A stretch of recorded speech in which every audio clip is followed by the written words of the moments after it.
I want to talk to you about Joe Biden. He fell asleep today during a leaders' meeting in Angola. Look, there are plenty. I want to ask you if there are any Biden supporters left. I'm sure you're going to say that there are, but what do you make of him falling asleep at the table in front of the cameras? Is it disappointing for you? Well, look.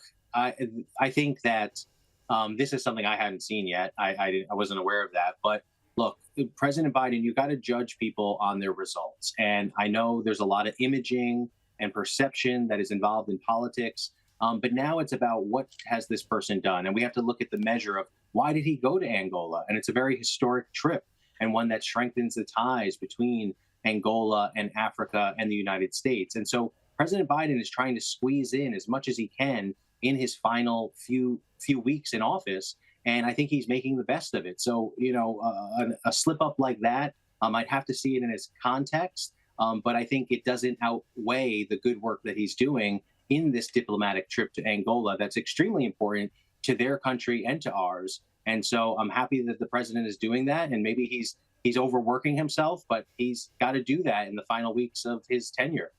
Look, we're still getting breakdowns of the US election result. Vice-President Kamala Harris made history in the presidential election, but not the kind that she was hoping for. Kamala Harris became the first presidential candidate since 1932 to fail to flip a single county in the election. There are more than 3,000 counties. She couldn't flip one.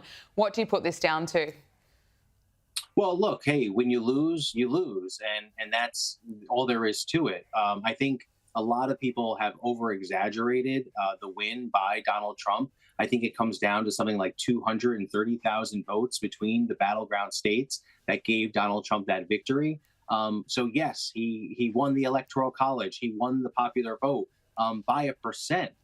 That's what it's looking like in the totals that are coming in. And right here in New York, where I'm from, we actually picked up 3 congressional seats in the House. So there were some bright spots, and I wouldn't throw the baby out with the bathwater.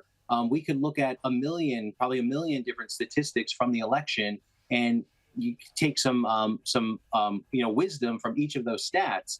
So look, the Democrats lost. I think we do need to regroup and figure out how we reach people and make sure that our message is crystal clear, and what we stand for is making it clear to American families, and it's not these distractions all over the place. So look, Kamala Harris ran, I think, a good campaign, but I think ultimately it was about that Republicans really had a message that fit on a bumper sticker, and Democrats were busy explaining, much like we see incumbents around the world doing. When you have things like inflation, the headwinds are strong, and it's a real hard campaign to win. So I think given the circumstances and the short campaign, Kamala Harris ran a campaign that she can be proud of.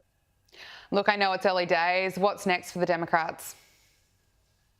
Well, I think we're going to see a lot in terms of the Democratic National Committee, where they have their new chair. But more importantly, I think it's a time where Democrats really talk about what is the mouthpiece of the Democratic Party? What's the message that we want to send? And I think we're a big tent with many different ideas, but that's in our diversity is our strength. But it's really our unity that is our strength. And we've got to be united, even though we have differences of opinions, even as something as severe as this pardon for President Biden. We can't have this cancel culture where because of one action, we cancel someone and we don't allow them into our party. I think, look, we take people with their flaws and all, but united and together, we look at people in their entirety and lift them up and push them forward. So, hey, 2 years is a long time. That's when the midterms are happening. But I think if Democrats get their ship together and we tighten up our the way we're running things, it could be a high watermark for Republicans. Democratic strategist and former New York State Senator David Carlucci, really appreciate your time. Thank you so much. Great to be with you. Thanks.